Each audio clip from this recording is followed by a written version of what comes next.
welcome to Mission Possible, the show that brings you inspiring stories and valuable insights from immigrant entrepreneurs and professionals in Australia. Today, we have a special guest. Cema Santos is a seasoned career counselor, clinical hypnotherapist, epidemiologist, mentor, trainer, and coach with over 20 years of experience in Australia and abroad.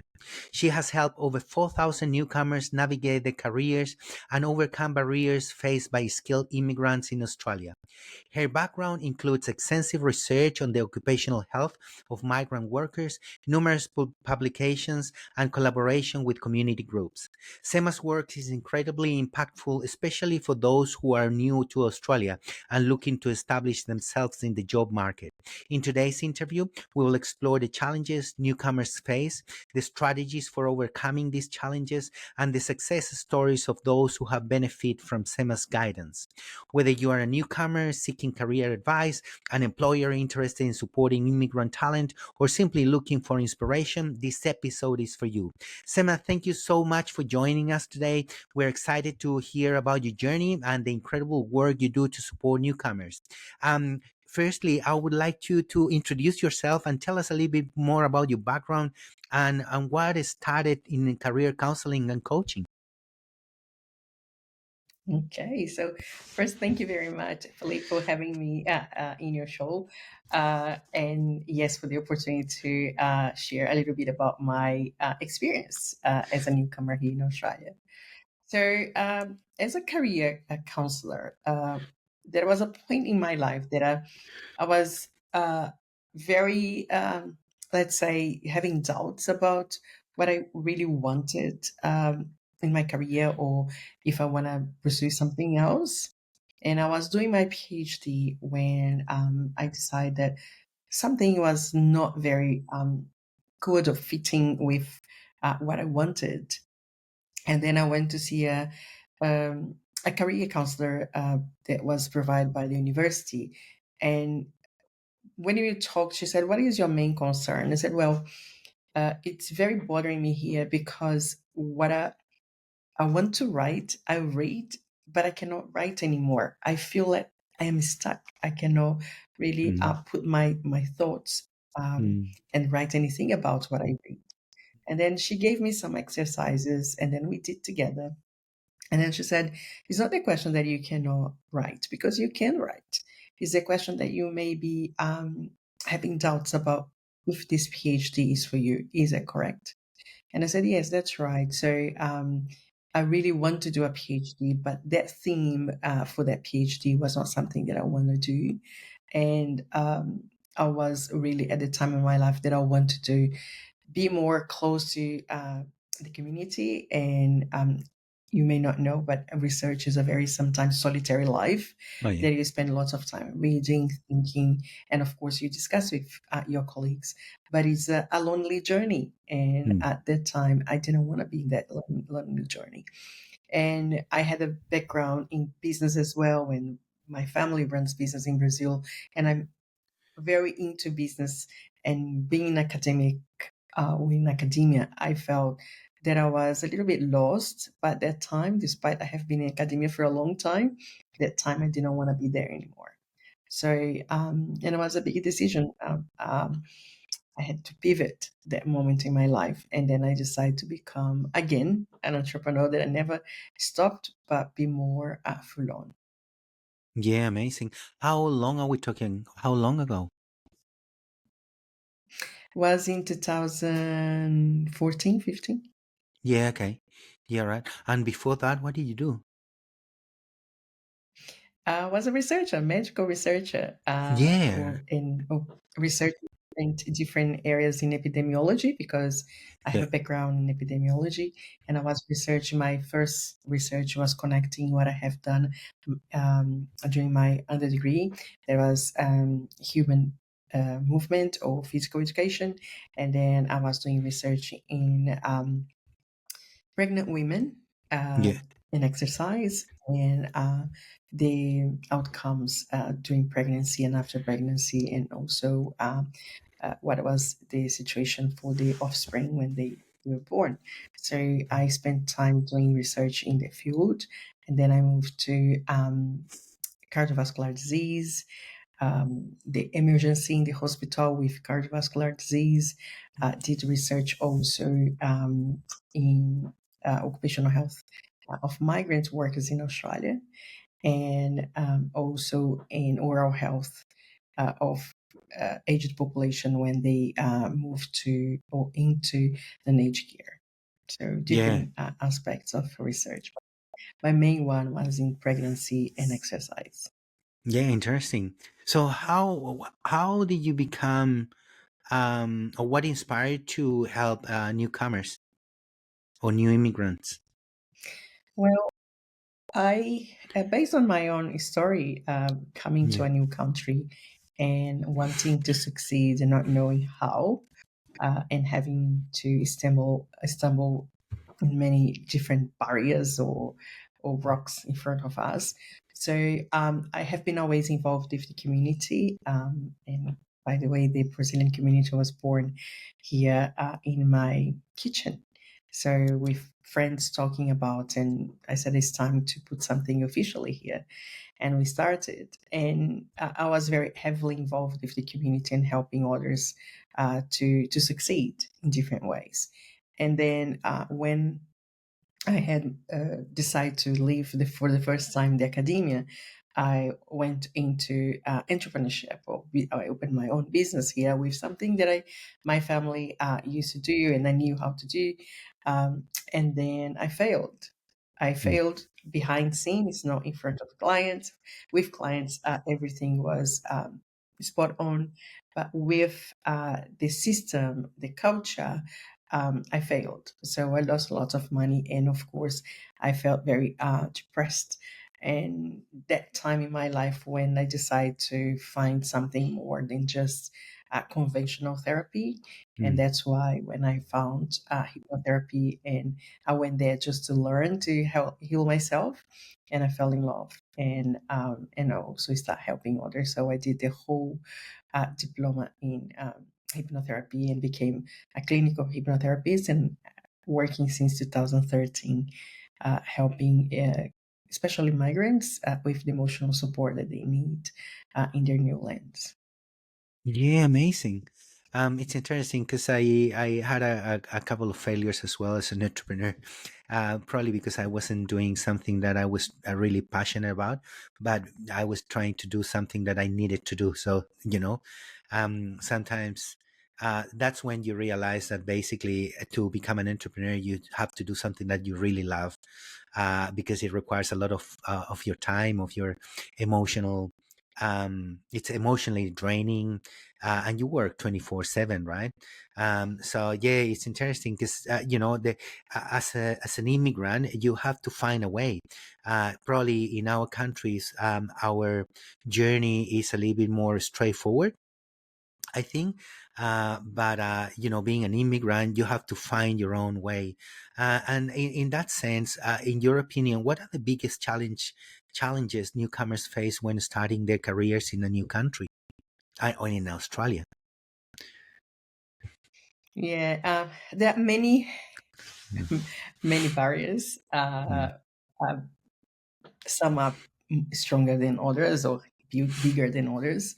I believe the first thing is regarding the language, right? Yeah. So not having the full grasp of the language and everything that they can really do with the language. When I say the language, it's not just speaking and writing in English as in Australia, but understanding the colloquial also language, Yeah. right? How people normally talk every day by day. It's not Yeah. just what you learn at school, right? From the school, English school. So Yeah. it's the common sense, the common things that you use, the lingo, all the communication, these expressions, and everything. So one thing that, for example, that shocked me here in Australia is seeing kids talking to parents, like say, "Don't do this," or "Don't be, what's it? Don't be ignorant." I would Mm. never talk this way culturally. Not my Yeah. country, I believe in your country as well. This way with the parents, there Mm. is a hierarchy that we cannot really talk about, and here it's something that it's quite common to see, Yeah. among kids talking to their parents in a way that is equal, right? Yeah. No much hierarchy. Mm, This is the question that I say when it comes as um, to a new country. When you yeah. don't know this kind of communication can be a shock for you and you Mm, become very judgmental. That is mm, part of the culture. You just need mm. to understand, not just judge, right? Yeah. And for me, it's one of the big barriers is understanding the communication Yeah. that the new country has. And Mm, of course, this culture comes along and the system. And of course, because we don't know the system and the culture, is where we step back. And most of migrants they go and along with their ethnic groups, and then start seeing the new country as or by the lenses of someone else that was not successful or cannot understand the new culture or the system. So then they stop themselves the ability to grow in a way that if they didn't have these people around them, they probably would be differently. I'm not saying that people cannot go or should not go to the community groups. It's not that. It's the question is who you are surrounded by. Because in the community, there are many great people that can help, can support, and there is a role in there for the community. But the question is surround yourself with people that can help you to move forward instead of just holding you back and telling you that you cannot do it or cannot be Yeah. successful. Yeah. How interesting is that? Look, the thing is, I think that a lot of us, including me at some stage, faced self sabotage or blockage because basically don't understand um, the codes, the social codes. So, for example, I moved from Melbourne to Lake Macquarie, which is a smallish town in New South Wales. So near Newcastle, it's not small; it's pretty big. But my first impression was like, oh, this is a small town compared to Melbourne. And I saw 95% or 90% of people here is just white Australian, so the codes were different and everything.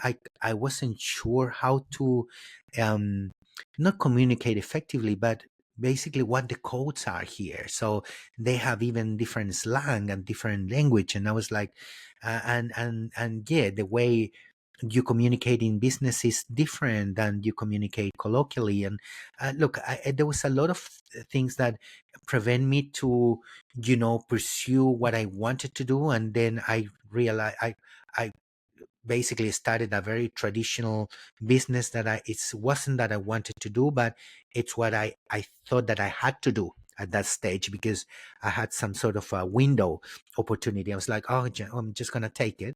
But I didn't follow what I wanted to do because I felt blocked. I felt like, how if in Melbourne, I studied a master's. I did a master's in environmental management, and I was looking for a job, and I wasn't successful. So basically, I came to Newcastle and said, well, if I couldn't do it in Melbourne, I'm not going to be able to do it here, so I'm just going to follow this. And I opened that business, and it was my own mentality, that prevent me to go ahead with something that I wanted. So it's interesting that you said that because it's true, I mean, sometimes we create our own mental barriers, and we need to find the way or the people who can help us to unblock those yeah, those things.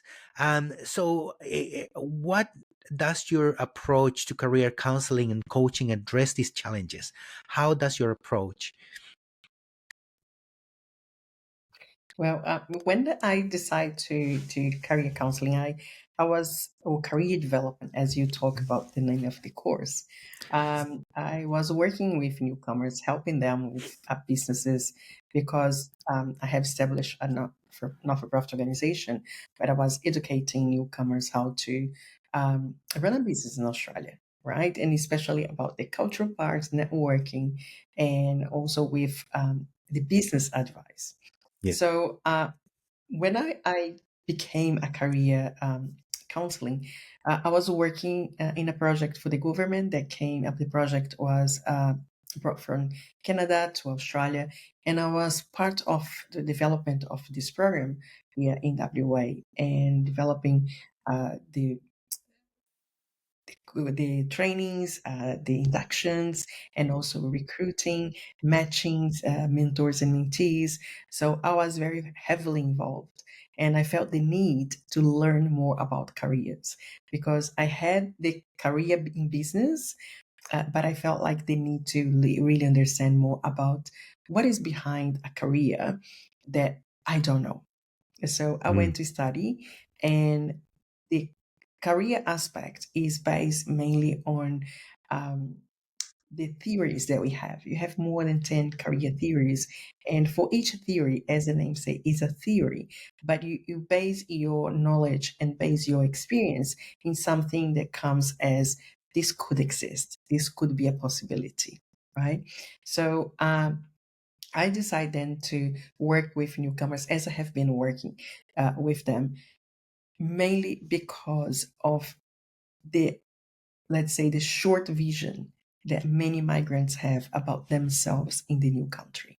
So Mm. coming to a new country, many people in their country, they are so, they normally say, I was so confident. I had my background.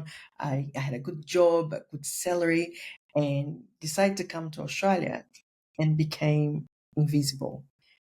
Lost Mm. my confidence. I cannot do anything, right? So they become a second class citizen Yeah. in a first world country. So my main goal here is to help these newcomers to understand that it's not something as a magic pill. It's a work to be done, Mm. and this would be done basically back home too, right? Mm. Because back home you have to pay the bills. You need to think about your career when you want to retire.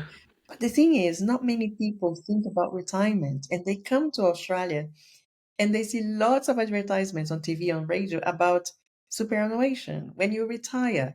So it's something that you get like, oh my goodness, I haven't thought about this, and now the time is ticking. What can I do? Yeah. And exactly what I do, I help them to understand their journey because no one migrates out of happiness. If you have Mm. decided to move to a new country, you are looking for something to make you feel fulfilled Yeah. that probably back home you didn't have, or you were looking for something. And there is nothing wrong with that. It's the Mm. question that, do you know really what you want? Where you want Mm. to be? What is your next step? Right? Mm. Do you want to retire back home? Do you want to retire here? If sometimes if they come by themselves, do you want to establish a family in this new country? What is success for you, right? What Yeah. is happiness for you?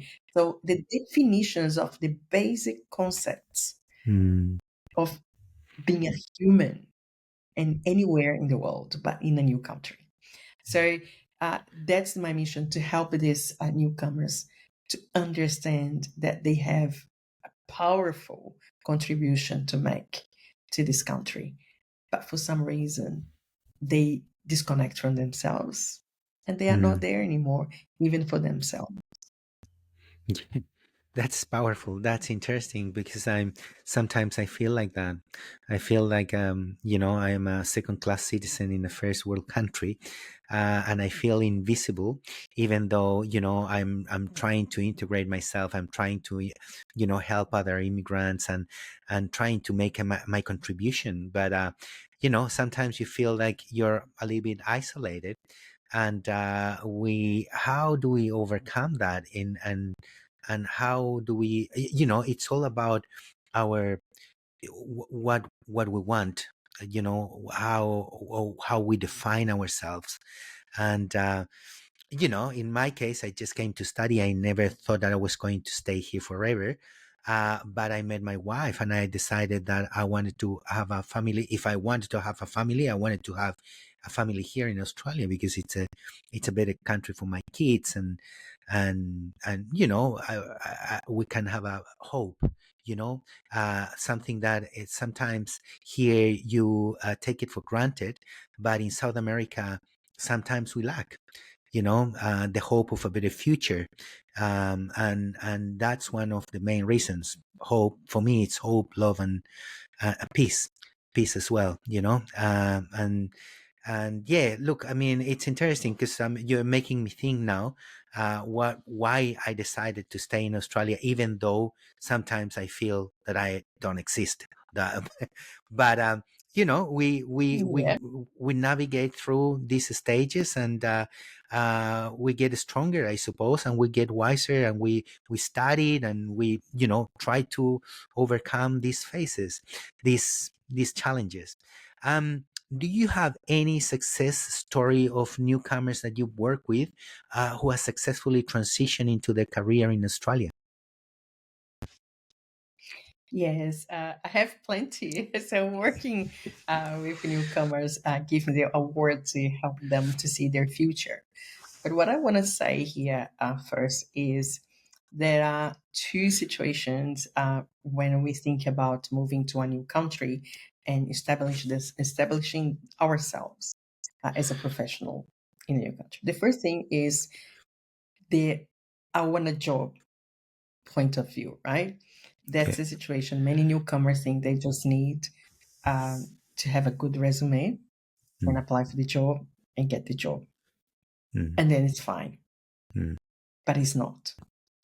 And the other situation is based on what I said before, where you are at, where are you going?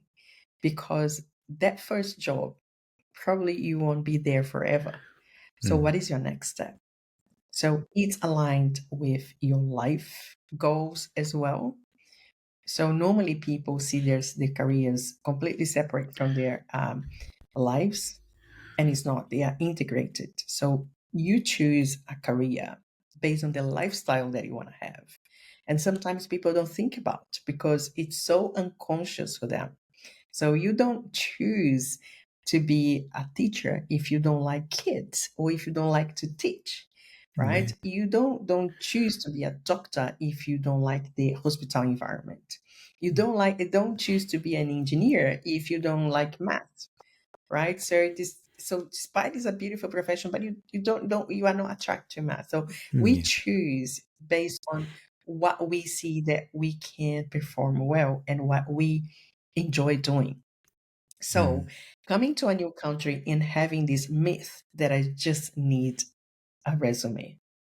And people resume themselves to a job title. So they come with a job title from the country that they come from, and they think the same job title it will be applied in the new country. And it yeah. It's doesn't not work like that. sometimes No. because different in Australia we have more than 450 professions or nominated as professions and more than 32,000 skills Yeah. that are recognized. So Mm, how can you just set yourself as a job title? So when mm, people come to me, so what I teach them, you are more than your job title and help them to craft their skills or bring the skills that are transferable to the new job that they want. But the question is, what is the new job? Is the new job to make you make money to pay your bills? Or what do you want to do with this job if it doesn't work? Or do you want to stay there? How long do you want to stay in that job? So things that people normally don't think about and bringing them to this consciousness about what I want to do, what I want for my life, and it's just planning the strategy for the next steps. So you see what you want. Even if you have a job that is low income job or just to pay the bills or a job that is just a very entry level job, this is a phase that you need to mm, go through and you need to see what is the next step, right? So having these successful stories for me is more than just for them to find a job, but for them to recognize themselves as I can do whatever I want to do with the skills that I have, right? So, for example, I have a client who was doubting herself lately about I cannot get a job because I don't have English, because my English is not good enough. When you go through what this person is doing is they are applying for jobs they are not for them right now. So it means they're applying for jobs that you not have the chance to get these jobs. And then they get frustrated. And I say, your frustration has an association with the number of jobs that you apply that are not the jobs for you. mm, So it is the same. You can relate this like applying, sending resumes everywhere and just receiving no's on no's. Have you stopped to read the job advertisement and mm, go put against your abilities, your resume? Is your resume tailored for that job? Is your mm, resume showing everything that you can bring to the table in a negotiation for this job? mm, So this is, for me, is the most important part. Getting a job, getting back to their career, it's a consequence when they know themselves, when they know what they're able to, when they know the market, when they know what the employers are looking for, and they can show and talk about how they can collaborate, contribute for the boss organizations. So that for me is the most important part of my work that I do. So numbers here, people that come to me to my mentoring program, that is a group program, uh, between 1 and 4 months, they 70% of them they are working in their field or related to the field. When you think about these stats, how that's wonderful! But the main thing that I want to see is then being happy, because when you get a job and you don't know the culture, you don't know what's going on, you go to the first meeting or you are working in a team and you don't know anything about yourself or being very confident about what you can do, and you don't know about the culture in the country, in the culture, in the organization. If people start working in a team and you don't know how to put your words out there, how to show your opinion, how yeah. to disagree well, Mm, you feel that you are an outsider, that people don't like you. But it's mm. not the case. It's the case that you don't know how to be there and show your value. Interesting, really interesting.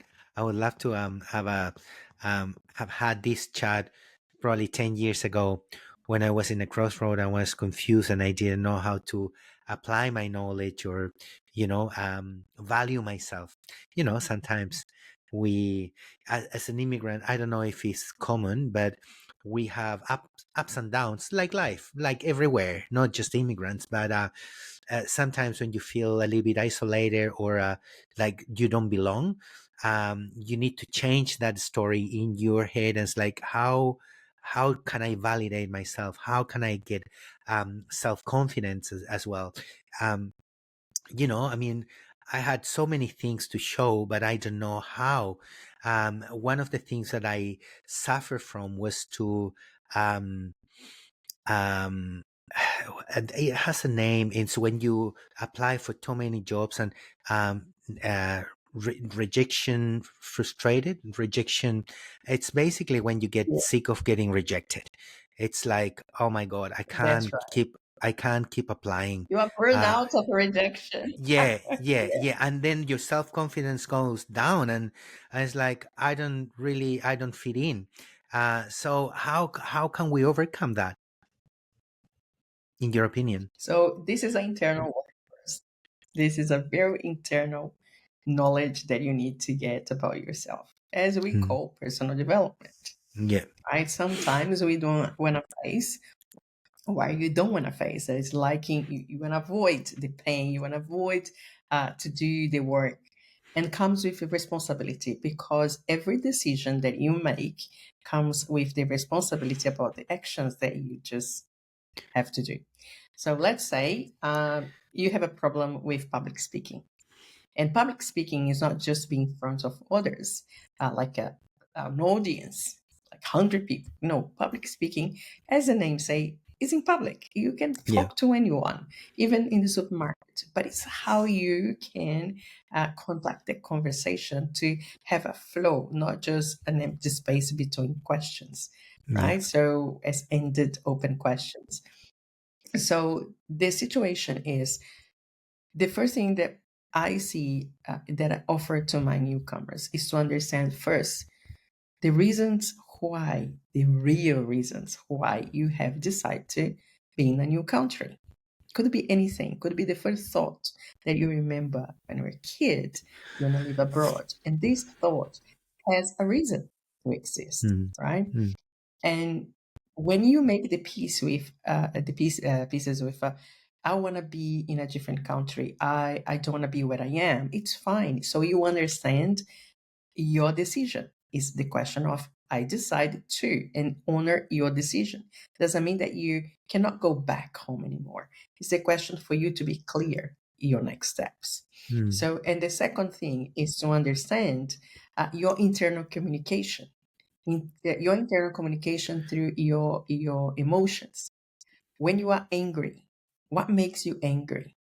What makes you feel sad? What makes you feel hurt, afraid, or guilt, right? Because as newcomers, they are kind of feeling guilt for so many things. Oh Left the yeah, country, left the people that we loved, yeah. um, lost many opportunities, right? So this Mm, guilty comes all the time behind scenes. So being clear about your emotions, what how they are triggered, so you come back to the old situation, and then being aware how to deal with them, right? So for me, for example, I learned when I went through my personal development, I learned how to channel my anger.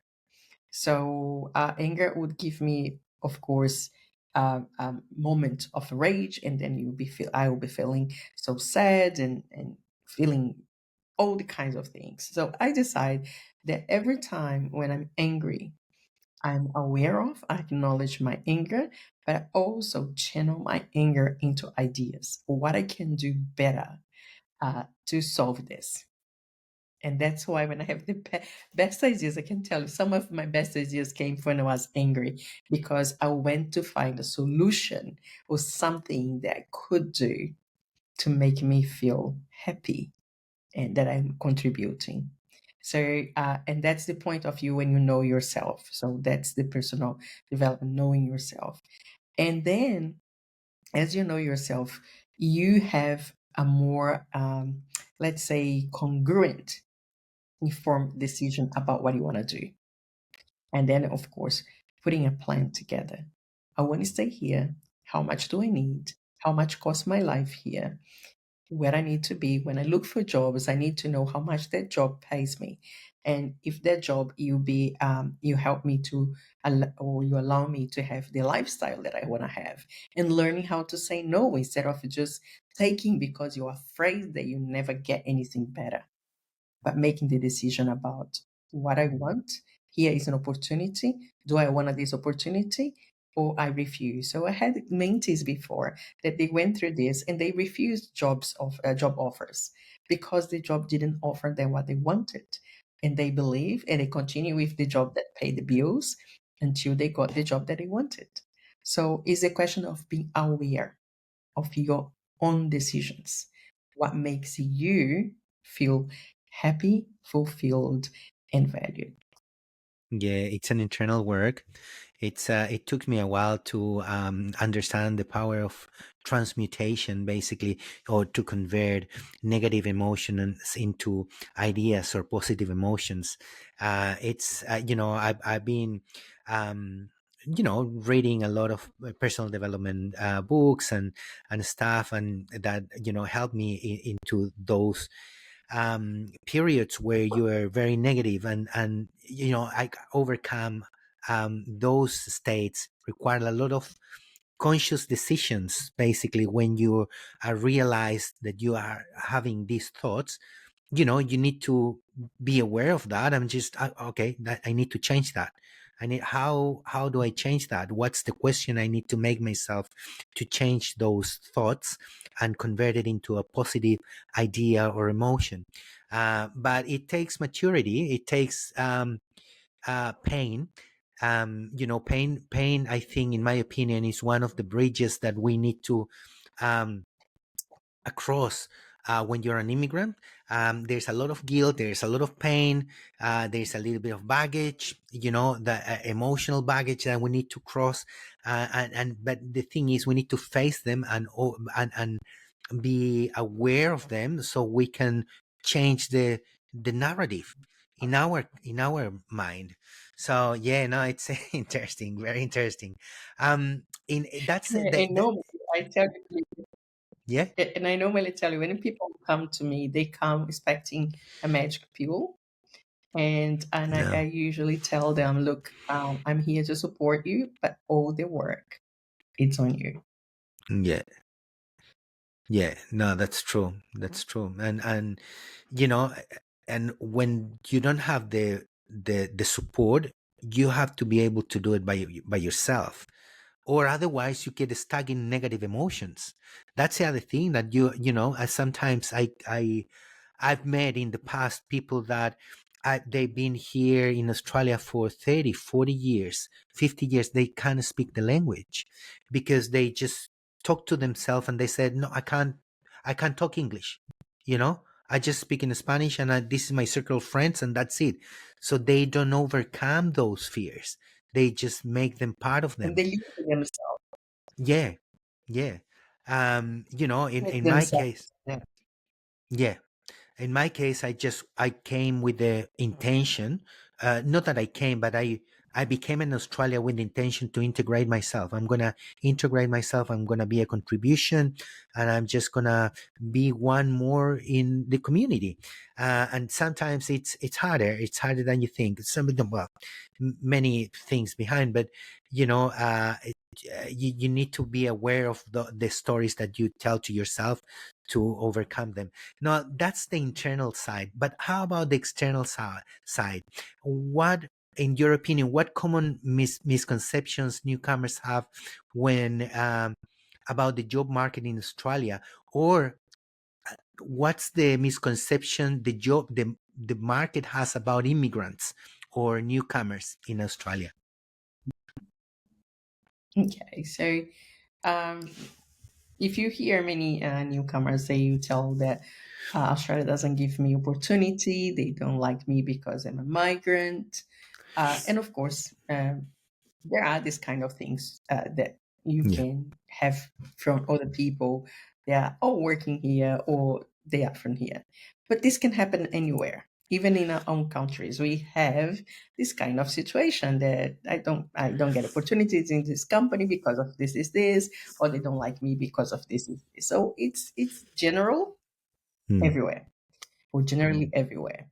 So, but the misconception that newcomers have is when they believe that they cannot succeed because there are no opportunities for migrants and they set themselves to work in jobs.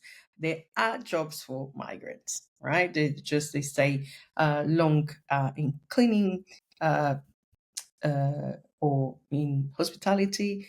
Again, these are jobs, they are just transitioning jobs, transitioning to a Yeah. new career. You see Yeah. lots of students working there. The time when they finish, they go to work somewhere else. Even Mm. the Australian students, they work in McDonald's, they work at the Burger King is in America, but what's the name of KFC, or any other. And they move on as soon they finish their course and go to another uh, level of their career. Back home, like in our countries, I believe in yours too, we have the blessing of staying with our parents as much Yeah. as we want, Yeah. even after finishing school. So Yeah. we don't have this kind of problems that we need to find a job to pay our Yeah. bills, because the parents most of the time are there to support us, right? Mm. But again, it's the culture here finding a Mm. way. So they come and they think the only thing that they can work, or any job that they can do, are these kind of jobs. But not. They can work in different jobs with their skills that they have. It's just the question of knowing how to. And the other Mm. thing is, when they come to Australia, uh, it's very difficult for them to find a job to pay all the bills, to pay to renew the visas, the school, and they get very very anxious and they struggle a lot.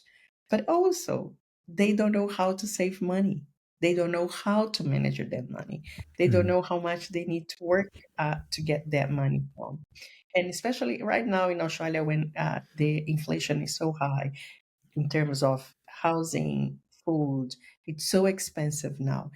It's very hard, even for the locals, to afford what is the current situation, right? So mm, the external area for migrants, the external factors for migrants, one of their visa, they have limited opportunity to work because of their visa. They cannot work full time, only part time. And of course, sometimes they cannot get employment straight away because they don't know the culture, they don't know the system, and they find these jobs through their colleagues or friends, so they end up doing these jobs. But one thing that I make them aware and they come to work with me is, as much as you spend time working away from your career, more difficult it will be for you to re-engage or reconnect yeah. with your career later.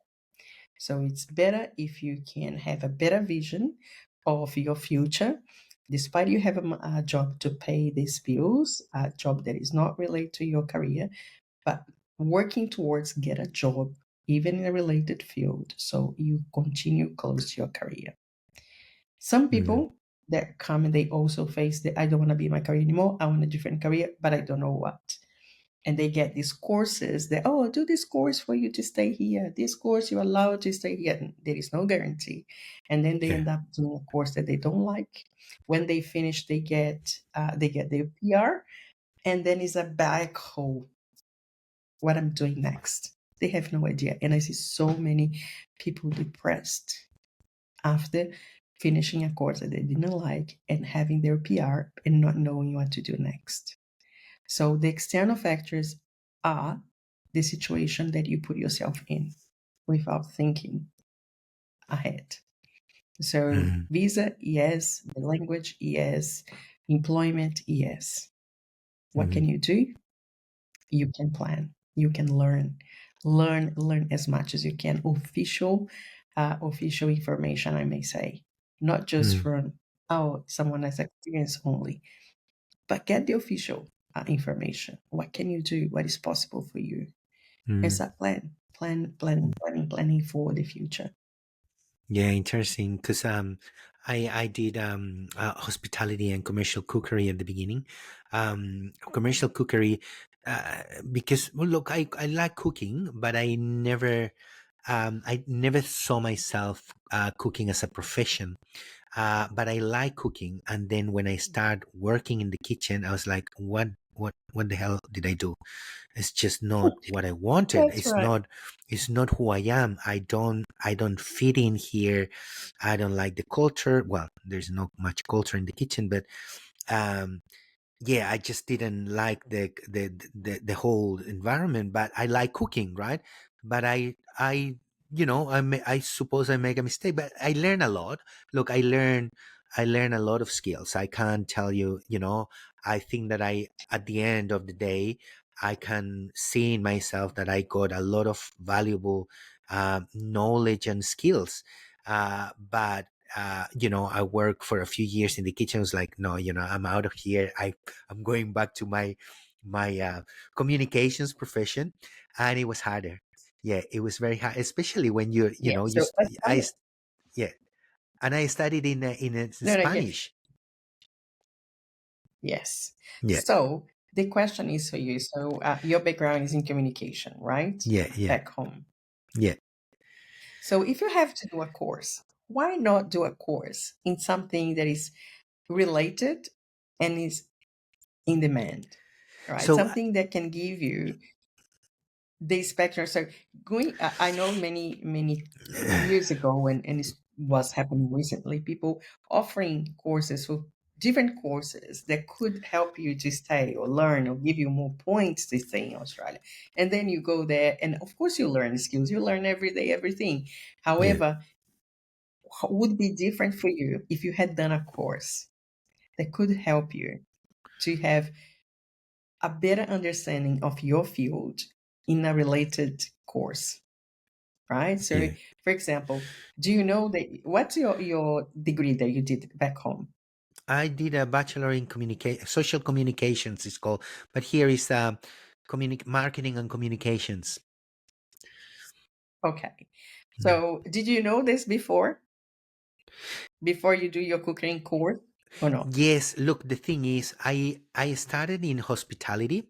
I always had a little bit of um like an ability, like a social ability, right? I'm a very social person. I always have a very good relationship with all kind of people. I was like, hospitality sounded like a good fit for me, he at the moment, to improve my English and stuff. Then commercial cookery became into like a career in demand. I said, look, I like the country, I like the city. I'm just gonna study commercial cookery. I like cooking, but then I started working in the kitchen, and it was like nothing that I imagined. I thought at some stage that I could be like a sort of, you know, I wouldn't say celebrity chef, but someone good at it, communicate, chefing and stuff. But I struggle in the kitchen, in the environment, and then I did a master's in environmental management, which is related with communications. So uh, my next stage was to do a master's degree. I always wanted to do a master's degree in something that I was passionate about, and I had the opportunity to do it in environmental management. So I did that at Yes. RMIT. So Yeah, the question yeah, is, you could have done a course or a diploma in a related field to your master. So when you go to your master, you had many units that you could save or be yeah, counted towards your masters. So that's what I'm saying to you. Thinking about cookery is wonderful. I love cooking. yeah, I had a restaurant, and that's it. yeah, Not anymore, right? So if it becomes an obligation, if it becomes you to be there every day, doing every day, and no, right? yeah, So yeah, I can cook every day, but I don't want to cook for everyone every day. yeah, That's a yeah, yeah, difference. yeah, yeah, yeah. So having this course for you, you even could become a very specialized in marketing for the hospitality Hospitality. Yeah, industry, yeah, right? Having social skills for this. So what I say, it's you seeing yourself growing step by step, being a related field. So there is nothing wrong that you have done. Is the question that could be done differently, and you yeah, could be more no avoiding the frustration that you got by the end. yeah. No, look, I agree. Look, the thing is, it's I did so many. I made so many decisions based on heartfelt, but not. I didn't plan ahead, and that was the problem. So now I am in a stage of my life where, like, okay, I'm just gonna plan a little bit more and see what's the next step. And but yeah, look, you learn, but it would be great to meet you, like, I don't know, 20 years ago, because now I I am, know. I'm like, yeah, I'm in my 50s now, and it's like, no, too late. But I learned some lessons, valuable lessons. But yeah, I would love to have that coaching. And in terms of that, what's the difference between career counseling, coaching, and training, and how each of them benefits newcomers? So let's say in my field here, right? So coaching is you are working with a specific goal, like someone coming and they want a package for career coaching. Let's say an engineer, they know what they want to do. They want to continue in their field, and they want a job in their field in the mining sector or oil and gas or energy. So they have Yeah, exactly what they want to do. They know. So what the coaching does is helping them to bring the best of them on their resume, on the cover letter, prepare them with a job search. They know exactly what they need to look for and where, and also the interviews, preparing them for the interviews. LinkedIn optimization. So this is my coaching package. You come, you know what you want. When you come to counseling, counseling has an emotional component, means that we work more into getting the people that are stuck, they know what to do. They want to change career, or they want to change jobs, or they want to pivot, or they know what to do. yeah, So this is the career counseling when you come with more, let's say, tools to help people to get to know themselves first. Mm. And then it's a pathway open with more strategies that they will learn about the market and where they want to work. For example, a client when it comes to me for career counseling, it's first a huge questionnaire that I run with them, knowing everything about them, their values, their aspirations, their priorities, and getting to know what they have done in the past, what they want to see in the future for their lives, when they want to retire, how much money do they want to retire with. So it's a lot of information, that come to the table.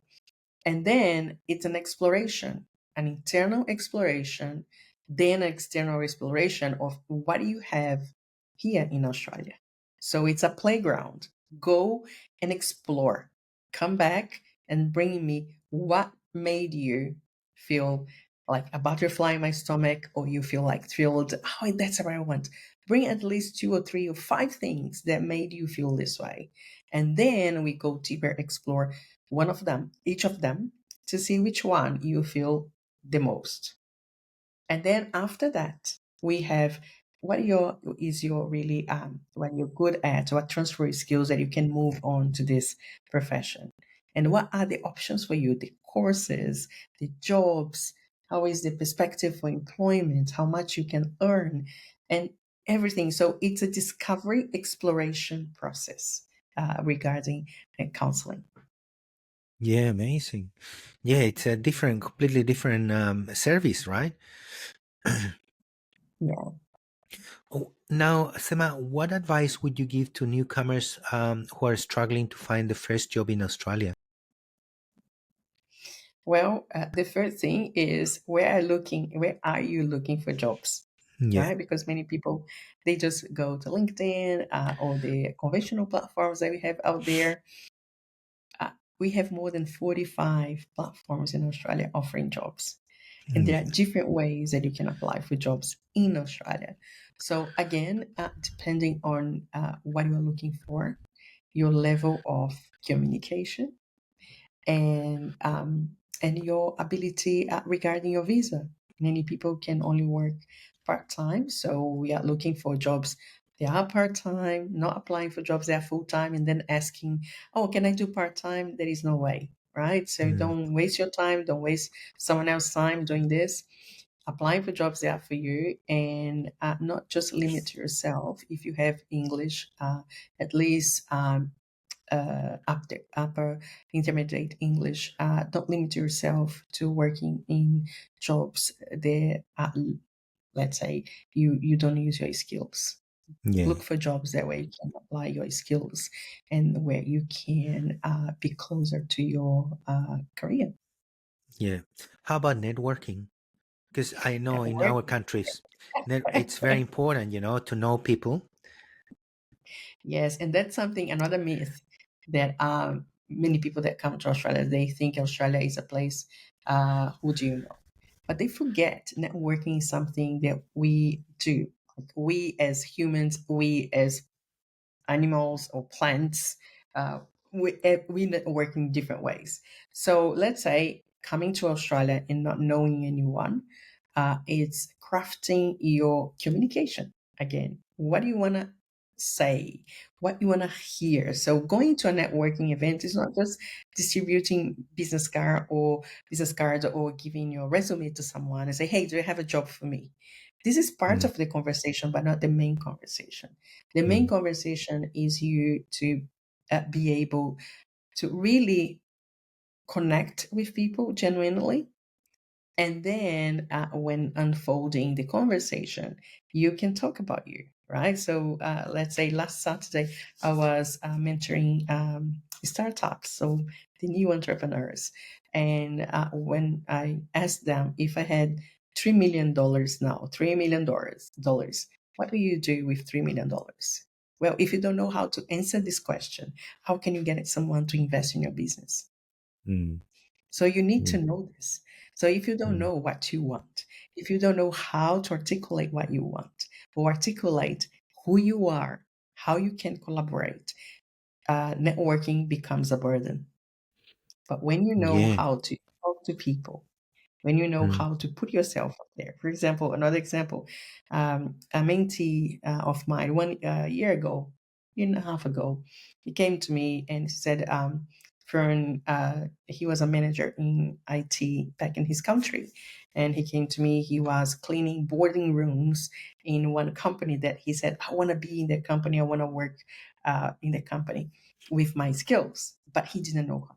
So he was cleaning. And then when he came to me, he said, do you talk to anyone in the company? He said, no, people come in and out from the meetings. And he doesn't say anything because he's cleaning. He thought he could be there just to the side, but he has access to areas in the company that he can go to the kitchen, he can go to wherever in the Yeah. organization. So I taught him how to start the conversations and people being curious about him. So it's also the point you need to make people curious about you, to ask you questions instead of you making the whole talk and get people disconnected straight away. So taught him how to do it. And he came back to me, say, hey, my people are talking to me and asking me what I'm doing here with my where I come from and what I have done in the past. And guess what? 6 months later, he got into the graduate program. Oh, great. And now, I believe last week, he was just promoted as a manager in 1 year. Amazing. 1 year. Amazing. So Amazing. when you know your value, know how to communicate your higher pitch, what you really, who you are and how you can collaborate is when the benefits of networking come. Otherwise, it's just going to event and that's it. Yeah. Okay. That's interesting because I been in the past in a couple of interviews, and I wouldn't, after the interview, realized I didn't sell myself properly. I didn't articulate what I wanted to say. You know, I need to learn how to, and you have to write it down. So basically, to understand what you're capable to contribute, uh, you need to write it down and know exactly who you are and what can you bring to the table. That's spot on. Yeah.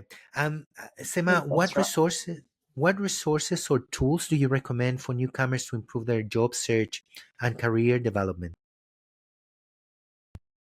Well, to develop their job search, it's first understanding what kind of jobs you have in Australia. Okay. Yeah. So it's not just looking for jobs for you, but understanding what kind of jobs are related to your field. And also, many people, they struggle because they don't know the difference between industry, between jobs, and between sectors in Australia. So not Mm, knowing your industry in Australia limits you. Another example, in back probably in your country, in my country too, when you talk about technology, we say IT, right? yeah. The information and technology. In Australia, this industry is called ICT, information, communication, and technology. It's where your profession, Philippe, is part of. Okay, so to give an idea, an ICT in Australia is not people working with IT technology, a journalist, a librarian, marketing, they are all part of ICT. What kind Mm, of jobs are related? Let's go back to COVID when you had the pandemic. What were the professionals that flourished in that time? People working with ICT, the communication, because the only thing they could see, watch TV, watching social media, right? And then people that are ITs, because they had to build the platforms for organizations, so especially restaurants, how to get an order, how to deliver, how to charge. So they were in demand. And also accountants, they were there helping behind the scenes in marketing behind the scenes. So when people can understand their industries in Australia is when they get limited, because an accountant who is specialized in hospitality, because hospitality has its own kind of taxes and what is taxable and everything. So it's someone who is highly required. someone who works with menu development or interface for the restaurants to provide order for clients and getting the money and getting it delivered. Wonderful. So we miss the point when we don't know about the whole system that we are part of. So knowing your industry in Australia, it's a homework for you. What is Yeah. possible? What are the jobs in this field, and how I can get along, and also what are the other professions that are related to this industry that I can do before I become fully efficient in my communication in this country. So this is my Yeah, main amazing. We main don't know what advice we that don't I know, can right? give. Yeah, yeah, amazing. We don't know That's what we don't right. know, yeah? Yeah, yeah. Um, Sema, I just Yeah. want to thank you for your time. Now, the last question is, how can viewers learn more about your services and get in touch with you for your career counseling and coaching? Oh, thank you. I am on LinkedIn as Cema Santos. You can connect with me, and also I'm a rebranding, so my website will be out soon. But you can find me on LinkedIn, on Instagram as Sema Career, on Facebook Sema Career and Culture. So yes, I'm there, and you can reach out to me anytime. Yeah, beautiful. I'm just gonna put your webs your the details on your credits as well. So thank you so much for your time. Thank you for your advice. It has been an amazing interview for me. I would love to have met you before because you would be an amazing mentor or coach for me 10 years ago. But yeah, no, this is for anyone who is interested into develop their career in Australia. If you're a newcomer, contact Sema because she can give you some coaching, some advice, and I know she can help you out. So thank you so much, Sema. I hope to catch up soon. In and Yeah, let's get in touch. That's right. Thank you, Felipe, and see you next.